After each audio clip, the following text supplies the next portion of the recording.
It's the day that comes at least once a semester. Today is Mad Scientist Day.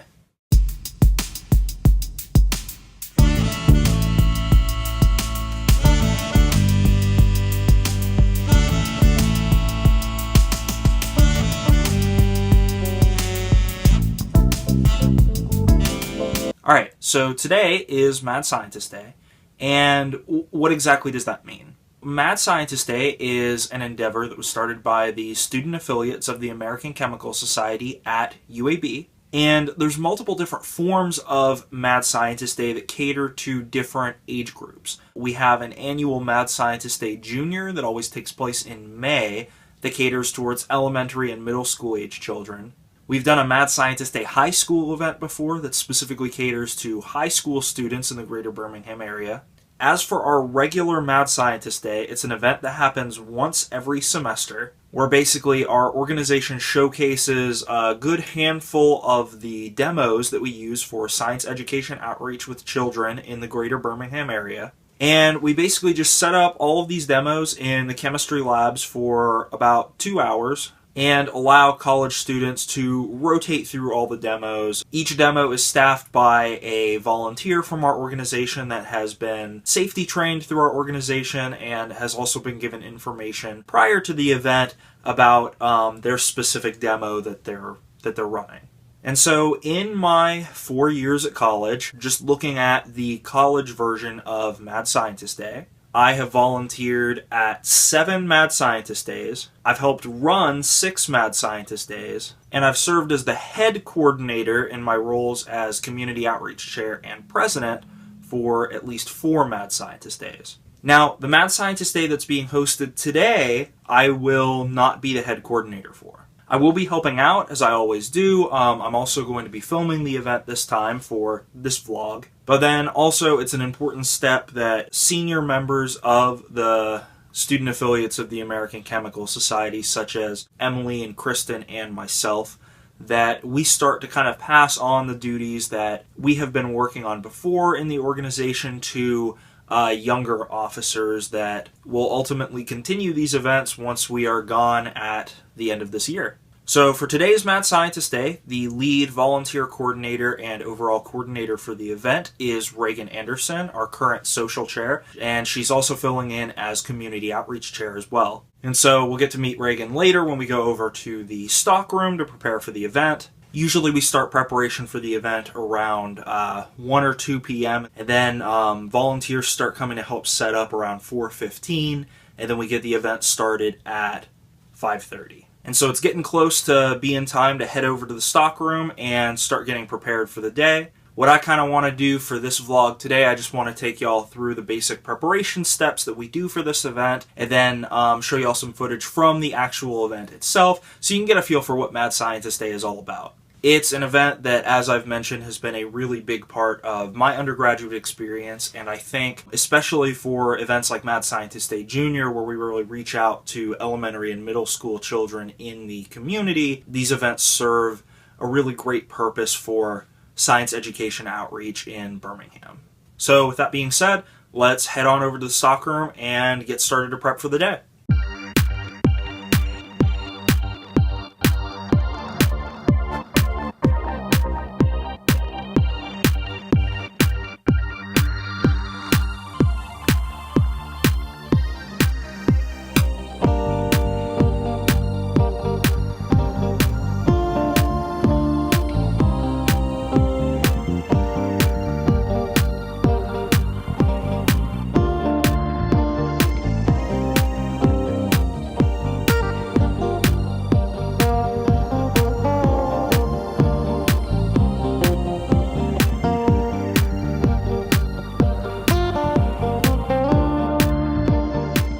Alright, so we're in the stock room. We are getting prepped for the event.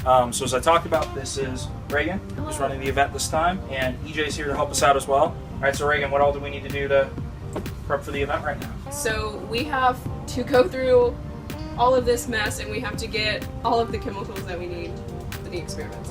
Alright, so we basically have to clear out all these shelves. That's why we get here like 2 hours early to get this started, so here we go. Yeah.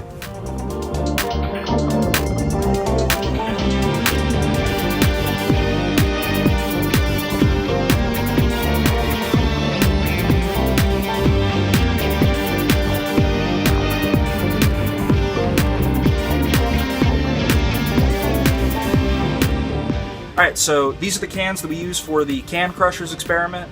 This time around I did the smart thing and I went to all the recycling bins in the dorm and pulled the cans out of there. I was not as smart last time around because they already took out the recycling in the dorm, so I was walking around out on the campus green and pulling cans out of all the containers out there, so cut to a clip of that.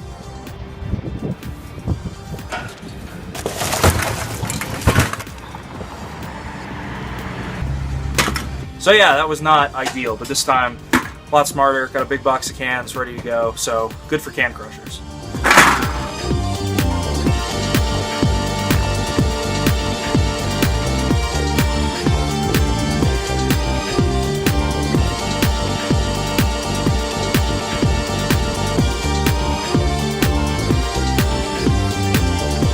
Alright, so now that we got all the supplies up here to the labs, we gotta make sure that we're wearing the proper safety attire, so safety goggles, and then long pants, closed-toed shoes, etc. But so now we're waiting on the other 2 labs on each side of this one to clear out. It's a Gen Chem lab and an Orgo lab going on right now. Once those clear out, we can start bringing the supplies into those labs. But for now, we're just organizing what supplies we can in here, and then we'll branch out from there.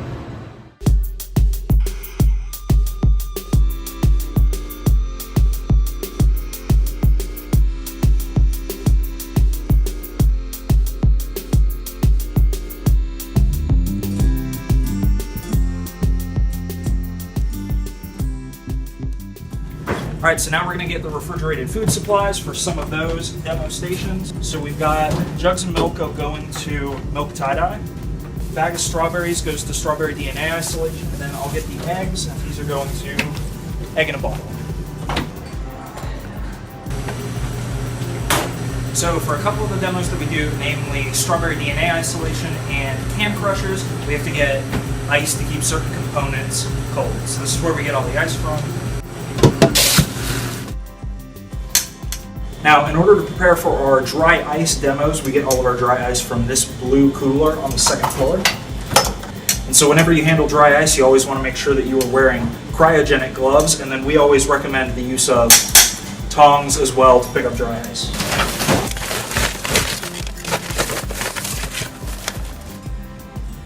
And then we always store the bricks of dry ice in our cooler so we can use it at the demos upstairs. Then for the other cold experiment, we do liquid nitrogen marshmallows. We get the doer of liquid nitrogen also from the chemistry department. And so I'll take this to the marshmallow station.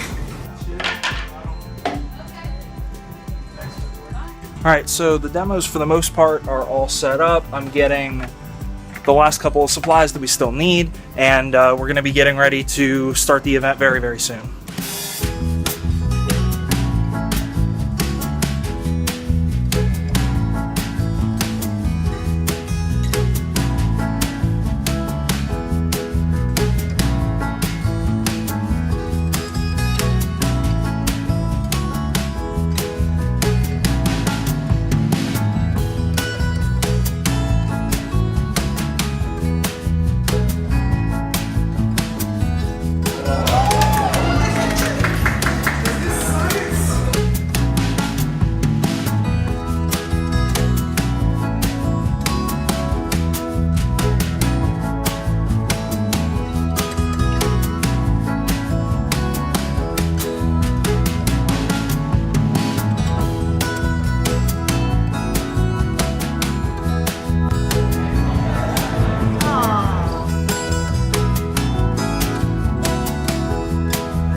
Alright, so Emily's in charge of all of the sign-in for all the participants with that really long line of people that you saw earlier. So, do we have a count for how many people we had here today so far?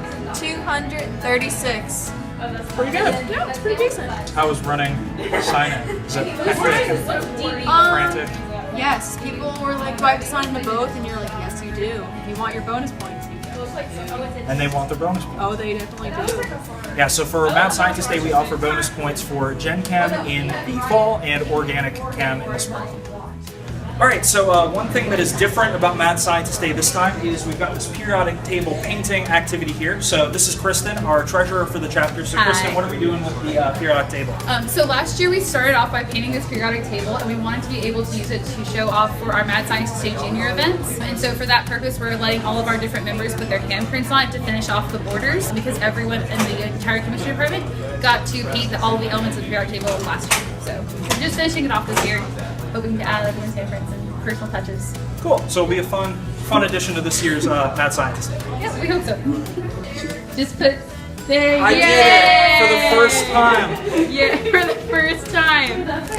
How do you feel, Ryan? Yeah. Hi guys.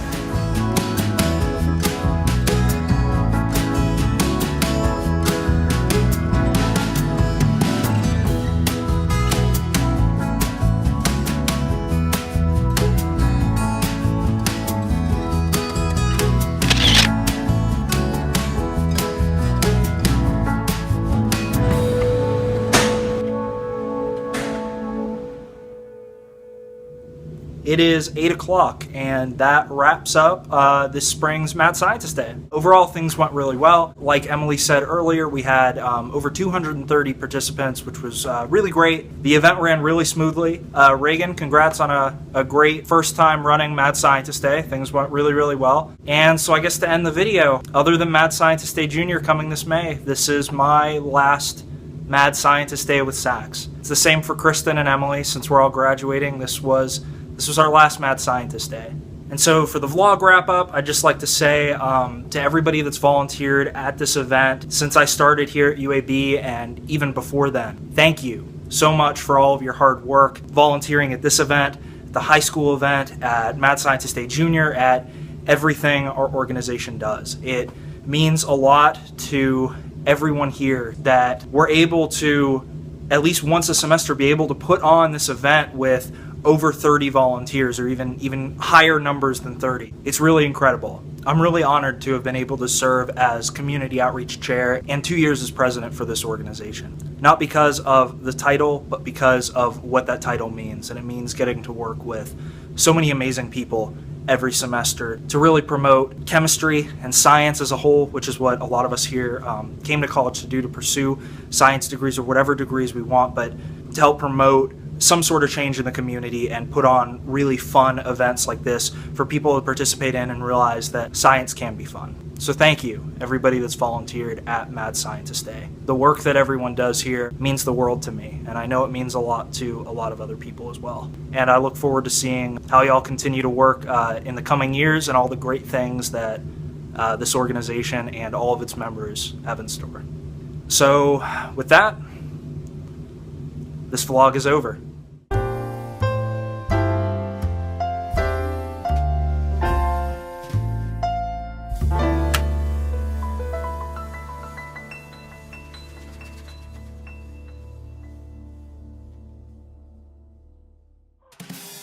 this is called loose bottles. What's in here is isopropyl alcohol, the rubbing alcohol,